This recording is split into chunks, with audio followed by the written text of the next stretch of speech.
শাস্ত্র একদম অন্য জিনিস। সেই শাস্ত্রটা কি? তাকে বলছে, শাস্ত্রকে বলা হচ্ছে আপ্তবাক্য। আপ্ত শব্দের অর্থ হচ্ছে যিনি ধর্মকে বা ঈশ্বরকে বা সত্যকে জেনেছেন, তিনি আপ্ত। তার যে কথাগুলি, সেইটাই হচ্ছে শাস্ত্র। এখানে একটি শ্লোকে বলছেন, শিষ্যতে অনুশিষ্যতে বোধ্যতে অনেনা অজানাৎ অর্থ ইতি শাস্ত্রম।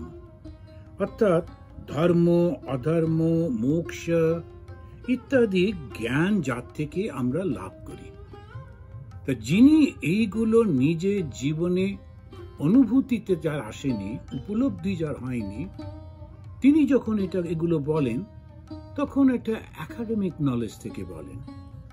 সেটা যেমন প্রচুর লোক প্রত্যেক বছর কয়েক হাজার করে করে, লক্ষ বোধহয়, ফিলোসফি নিয়ে পাশ করছে, দর্শন শাস্ত্র নিয়ে তারা মাস্টার ডিগ্রি পাস করছে, রিসার্চ করছে ইত্যাদি। তো ওরা কি সব মুনি? না। ওরা কি সব ঋষি? ওইটাই হচ্ছে আসল।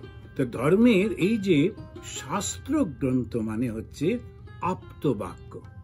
আপ্তকে যিনি অনুভূতি সম্পন্ন, ব্রহ্মজ্ঞানী কিংবা ঈশ্বর দ্রষ্টা, তিনি যখন বলেন তার সেই কথাগুলো, সেটা হচ্ছে শাস্ত্র।